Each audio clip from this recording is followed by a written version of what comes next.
To say we found our way quickly would be to lie. It took us hours to get back on the right path, or at least the path we hoped was the right one. Who was that, do you think? Another witch? A sorceress? Delia asked as we plodded along the moonlit path. That was the Great Mother, Tenentizin, I said. I've been using her amulet, this ear pendant, to call on her for help along the way. La Llorona gave it to me. She was right when she said we need it. I peered at the map in my hand by flickering light of our waning flashlight. It was hard enough to be able to read the map without having to worry about the missing landmarks altogether. But with the moon hiding behind a cloudy sky, they were both impossible. You mean she's the one who gave you these earrings? Velia asked, reaching up to touch the ear pendant hanging against my right cheek. We have special protection, Juanita said as she ran up to join our conversation. Isn't that cool? Yes, it is. But there's more. La Llorona said we have to remain noble and kind. If we do that, everything will be all right, I said, relieved that she finally believed me. Then, remembering La Llorona and all that she had done for us so far, I began to wonder why we had not been the one to come to our aid. Had the Nagual been too powerful for her? If that was so, had she asked the goddess to help us herself? Was La Llorona ultimately behind our salvation? I wonder if Mama knows what the song is really for, Delia said. Mama had sung that to us so many times I couldn't count. Now that the fog of the Nagual spell had lifted, I couldn't believe I hadn't made the connection sooner. She probably doesn't. I mean, who would have thought that a supernatural being was going to show up and save us because we sang her song? Delia asked, stating the obvious. I always thought Mama's lullabies were magical, Peter whispered. When we were young and Mama used to sing to us, I felt special inside. I know what you mean, Juanita said, wrapping her arms around Peter. Her voice was so sweet, so loving, I always felt like we were more than her children. I felt like we were her life. It's almost as if she knew someday her lullabies would keep us safe from harm. So she made sure she sang to us every night. It's a wonder we forgot the song. Oh boy, it's getting deep out here, Savelia said. What makes you think Mama knows anything about Tenentizin coming to save us? Because I'll be honest, I didn't know what the heck was going on when the goddess showed up. Whatever, Juanita retorted, letting Velia's negative comment slide right off her back like a cold butter off a warm tortilla. All I'm saying is Mama knows the song for a reason. Someone taught it to her. It's a lullaby, right? So it's been passed down for generation to generation. Mothers must have been singing it to their children since the time when Mama's ancestors, the Aztecas, were overpowered by the Spaniards. I folded the map and shoved it to the back of my backpack. Well, the bottom line is La Llorona gave me the earrings to invoke her, and Teresita kind of let us know Tenentizin would come to our rescue, and she did. But now it's time we moved on. I pulled my backpack over my shoulders and started hiking through the thick brush of the overgrown path. That's not true, Velia complained as she began to follow me and Juanita through the woods. Teresita never said anyone would help us. She just said we had to sing the song of the birds. I know, I was listening, and I have a photogenic memory. Photographic, genius, Juanita spit out angrily at Velia, who had caught up and was now walking between us. It's called photographic memory. And anyways, I don't see how that would help you remember what was being said since photographic memory deals with sight, not hearing. Okay, stop it, both of you.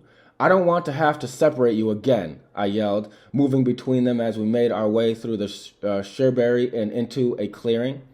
Well, Teresia didn't tell us we were in danger of being boiled alive in a cauldron, so forgive me if I don't put too much stock into what the old bag of bones had to say, Velia complained, hiking her backpack higher up over her shoulders before she stalked ahead of us. I have a feeling there's a lot Teresita didn't tell us, Delia said, stopping to take a swig of water from a gourd. She did warn us about the Nagual. She just wasn't very specific, Juanita said, turning back to face the road ahead. Yes, but there was more, I said. They knew what I was talking about. You mean the coven of lechuzas? Juanita whispered, looking at me sideways. We've got to find a place to hide for the night, before they find us, Velia said, looking to either side of the dirt path. Well, what do you know? Ask and you shall receive. Delia punched my arm and pointed to the right of the path. I peered into the darkness, but all I could see was the faint outline of a faraway mountains against the dusky horizon. What is it? I asked, giving up on my poor eyesight. A barn, Pita screamed. She ran up in front of us and jumped up and down in place with excitement. Now hold on, I said, putting my hand on Pita's shoulder. Settle down. Let's not get ahead of ourselves. What? Velia wanted to know as she joined our united circle. What's wrong?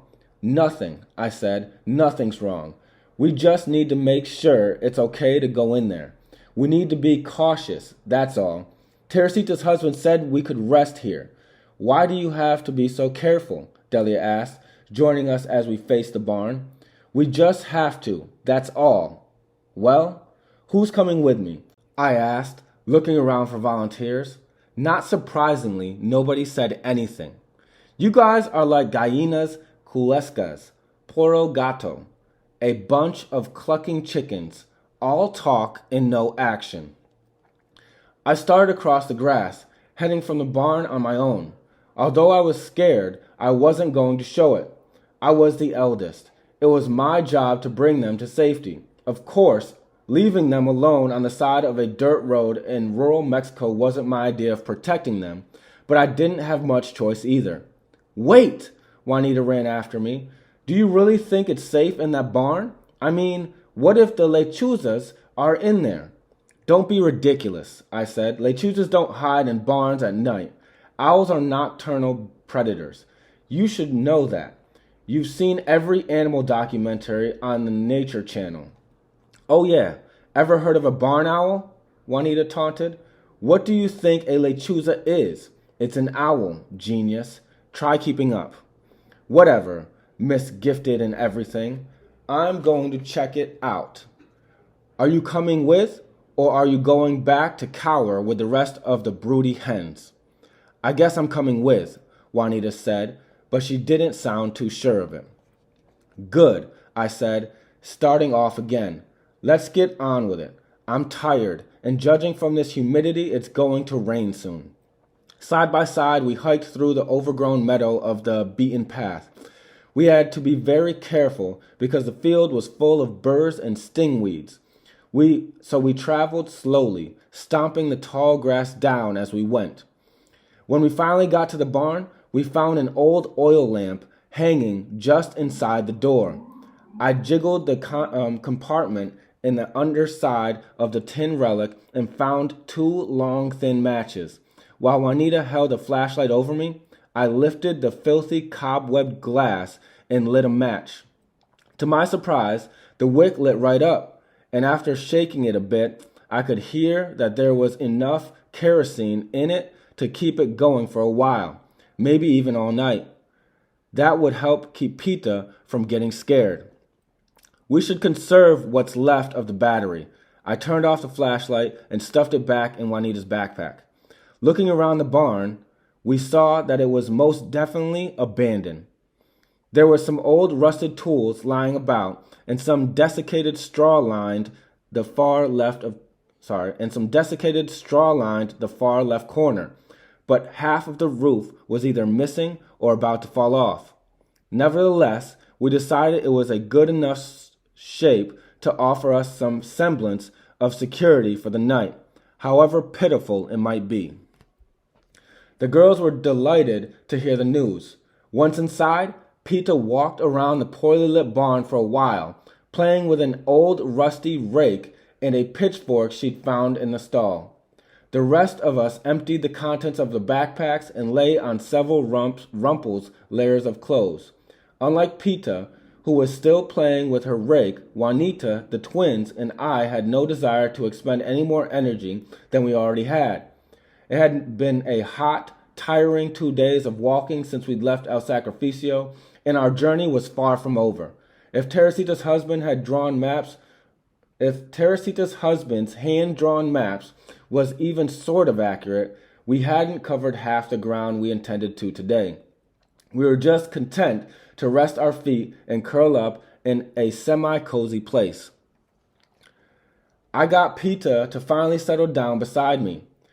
But even after everyone else fell asleep, I lay wide awake, looking up at the stars through the wide hole in the ceiling. We had traveled so long and so far from the first night, when I had seen the series of stars fall from the sky like a meteor shower, that I wondered if we'd ever get back to that life again. Back to those long, playful days without danger or witches or warlocks. At the thought of Mama crying every day, fearing for our lives, tears started to prick at my eyes and I wiped them away. It was then that I saw several tiny figures flying in and out of my field of vision over the barn. Bats? I asked myself quietly, sitting up to get a better look. No, Juanita whispered as she too sat up. They look too big to be bats. I know, I said, keeping my eyes on the creatures above. I shook the other girls awake. What? Velia mumbled, half asleep. Leave me alone. They're here, I whispered, because by then I had figured it out. Velia sat up so fast she stirred Delia beside her. Who? Mama?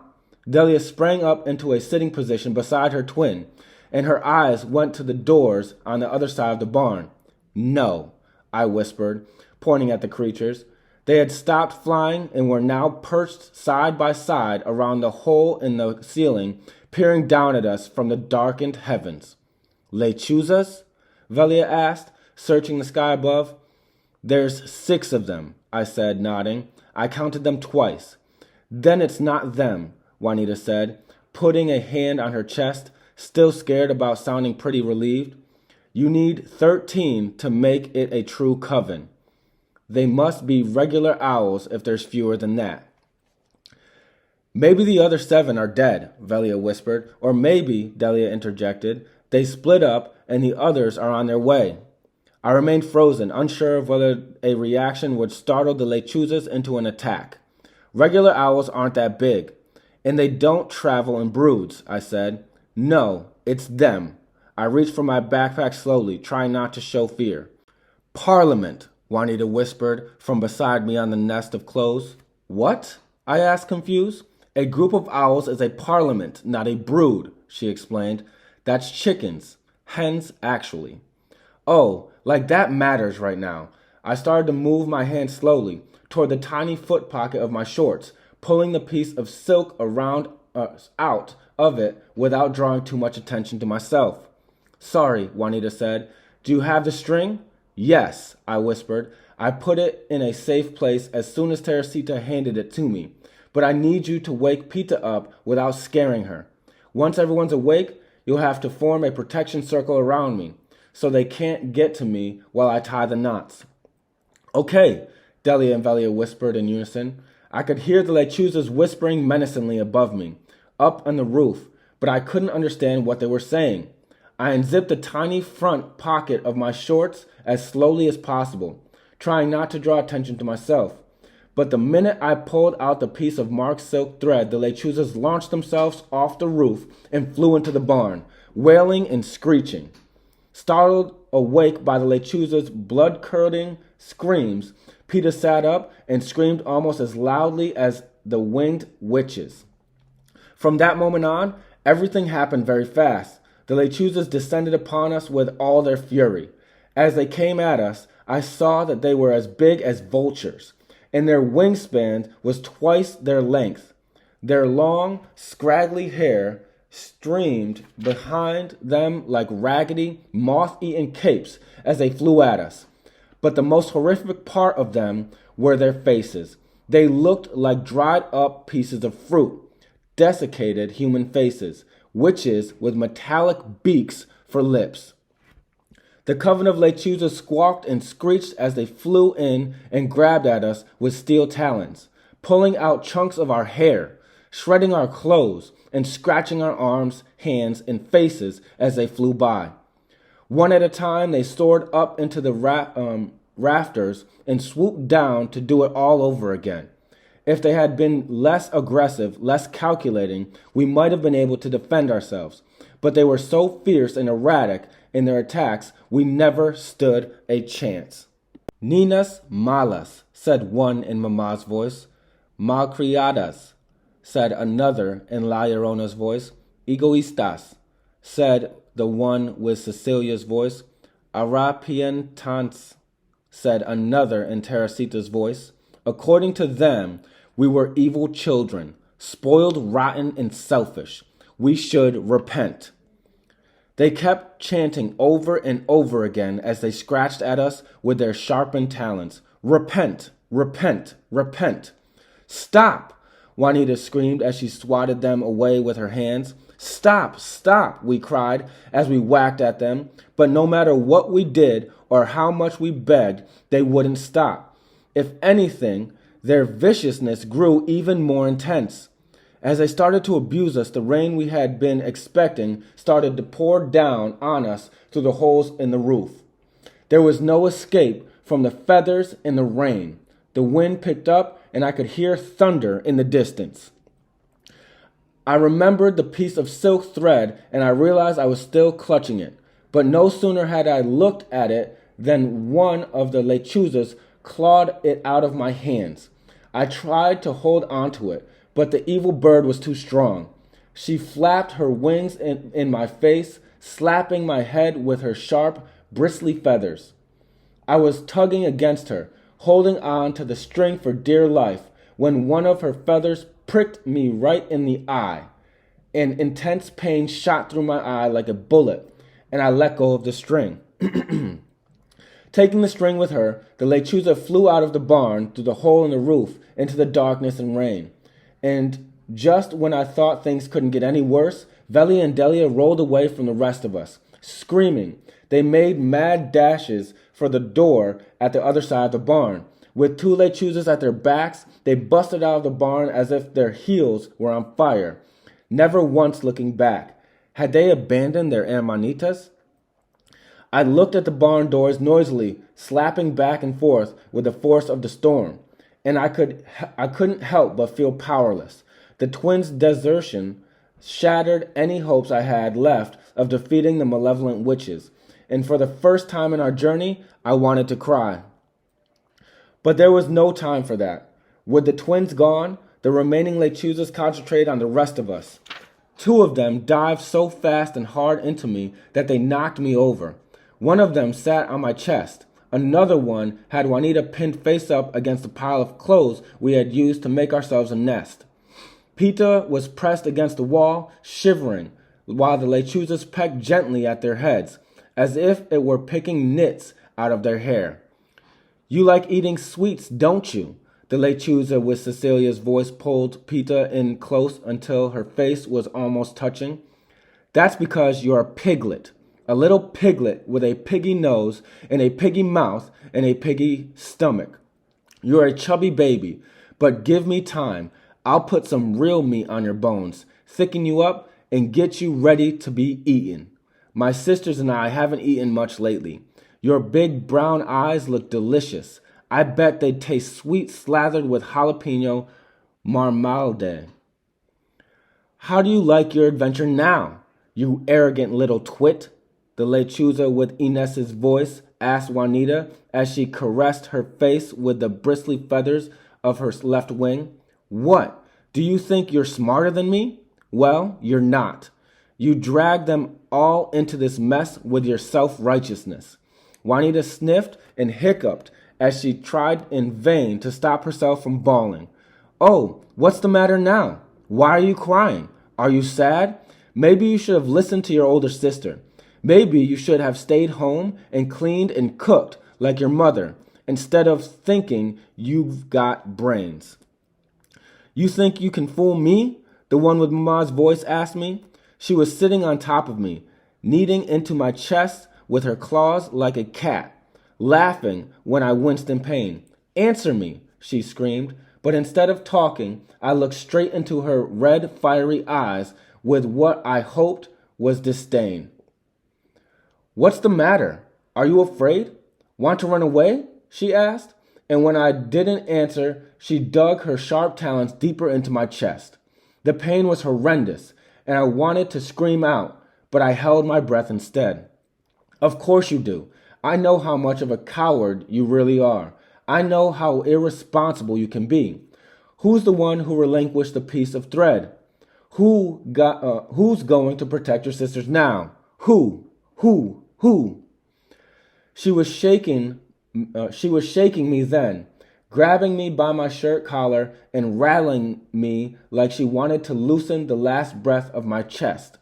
I closed my eyes and started to pray, silently at first and then with more courage and conviction. But my prayers were useless against her. Instead of getting off my chest, she started to laugh, and deep, crackling laugh that vibrated inside my head and made me lose my place in prayer.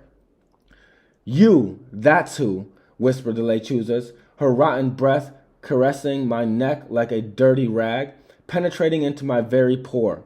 "You, she kept screaming in a parody of Mama's voice, spitting putrid saliva on my face. "You dress like me. You took them away.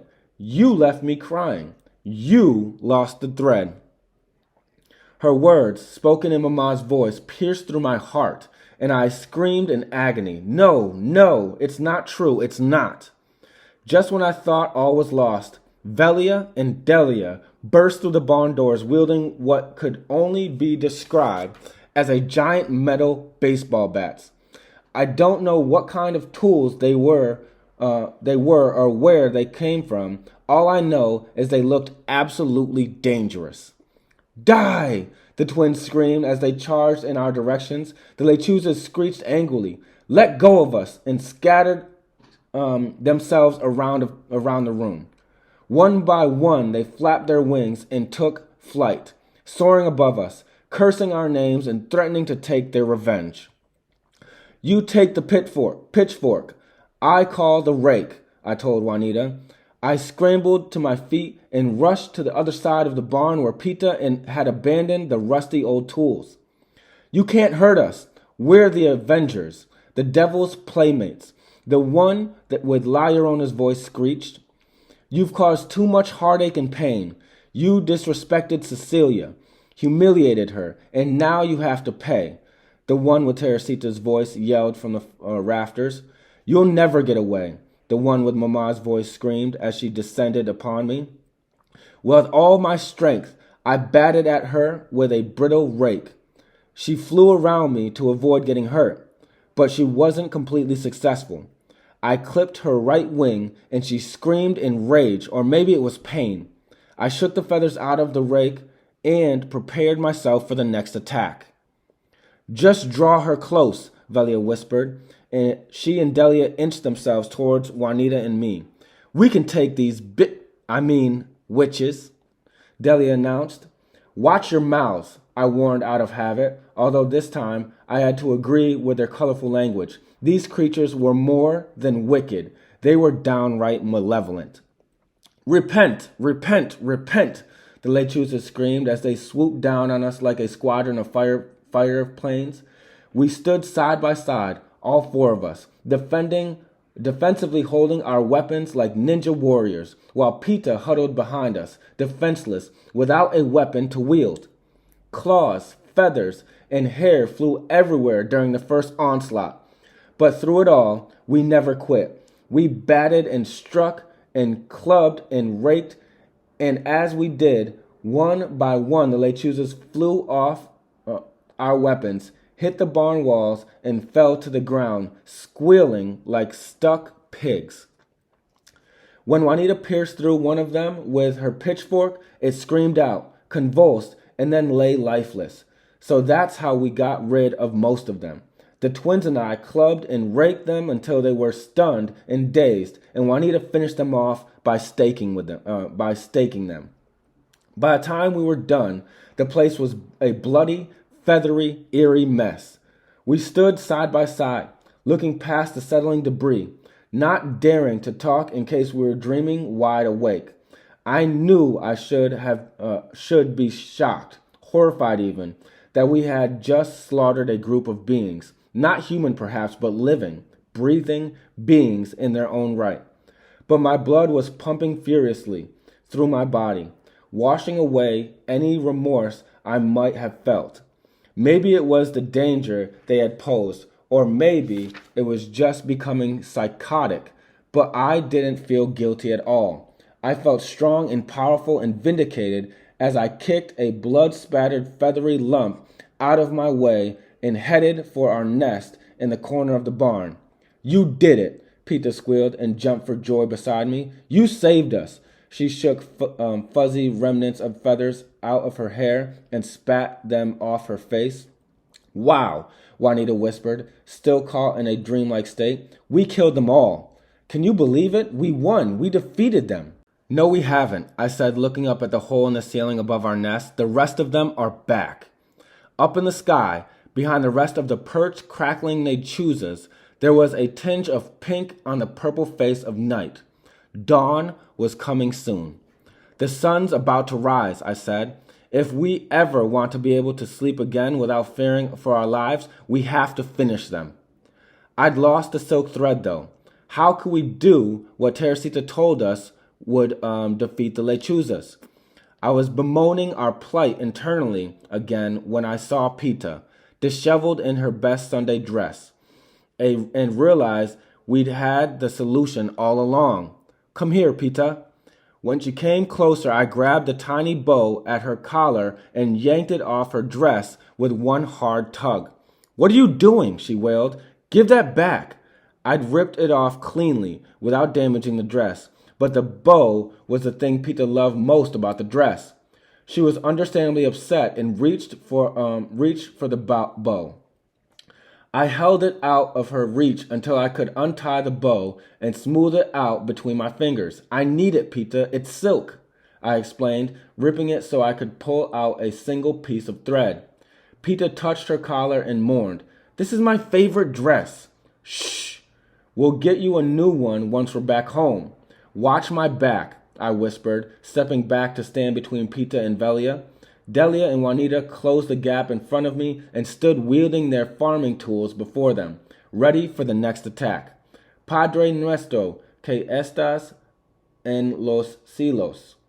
I started to say the Lord's Prayer in Spanish. Only this time, I was smarter about it. This time, I held the thread tightly against my chest. Since there was no way of marking it, I would simply make every knot sit tightly against the last. Teresita hadn't said the knots had to be set apart by any particular amount of space. She only said that they had to be evenly spaced. So putting them side by side was, in my opinion, perfectly spaced. With every word I spoke, it seemed the rain began to wane. Less and less of it fell in through the roof. As the first prayer ended and I closed the first knot, the rain stopped completely and the rest of the lechuzas screeched in pain and flew into the barn. They soared over us, ranting and raving and angrily flapping their wings. They circled and circled, creating a whirlwind, a dirt devil of debris and dark, moldy hay that swirled all the way up to the ceiling. The miniature storm swirled and stood before us like a charmed snake, flicking our hair into our faces, wrapping it around our necks, choking us, stealing our breaths. But all the time, I stayed focused and prayed. Knot after knot I tied. Prayer after prayer I prayed, 7 Lord's Prayers and 7 Holy Marys. And it seemed that each one of those knots took away just a little bit more of the whirlwind's strength. Shorter and shorter it got. The slower and slower the lechuzas flew, until finally, as I tied the last of the 7 knots, a whisper of daylight broke through the roof, and the whirlwind died away. The 7 remaining lechuzas fell to the floor, dead. Their eyes closed, their feathers dulled, and their faces had become clean slates. Then the lechuzas, all 13 of them, vanished into thin air, leaving only downy feathers floating innocuously in the rays of the morning sun.